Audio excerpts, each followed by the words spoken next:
రాక్షసులు అంతమవ్వాలనే వరం ఇమ్మని అడుగుదామని వస్తుంటే నీ దర్శనం చేసుకుని ఆనందంతో తాండవం చేస్తూ వస్తున్న రాక్షసులు నాకు ఎదురుపడ్డారు.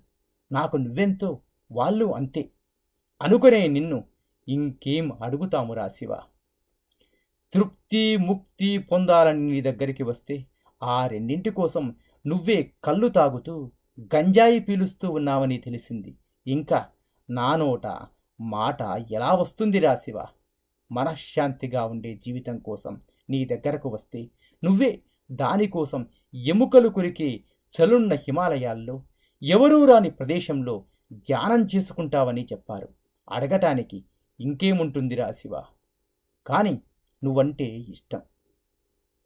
ఆడవాళ్ళని మగవాళ్ళని వేరు చేసి చూసే మాకు గంగని తలపై పెట్టుకుని పార్వతికి శరీరంలో సగభాగం ఇచ్చి ఆడవాళ్ళంటే మగవాళ్ళకి వ్యతిరేకమూ కాదు, మగవారిలాగే ఆడవాళ్ళు కూడా ఈ సృష్టిలో ఒక భాగం అనే విషయం చెప్పావు చూడు. అందుకే నువ్వంటే వ్యసనం.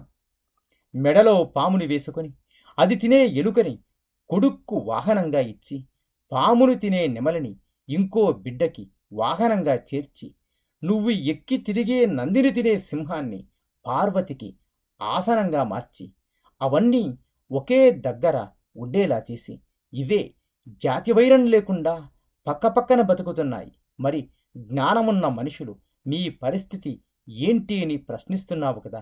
అందుకే నువ్వంటే వ్యసనం. సాగరమథనంలో విషం వచ్చినప్పుడు అందరికంటే ముందుగా అక్కడికి చేరింది నువ్వే. అమృతం వచ్చినప్పుడు అక్కడకు రానిది కూడా నువ్వే. ఫలితం ఎవ్వరూ సుఖంగా అనుభవించినా పర్లేదు, కానీ దాని తాలూకు కష్టం మొత్తం మనమే అనుభవించాలనుకునే నీ ఆలోచనకి నేను వ్యసనపరుడిని.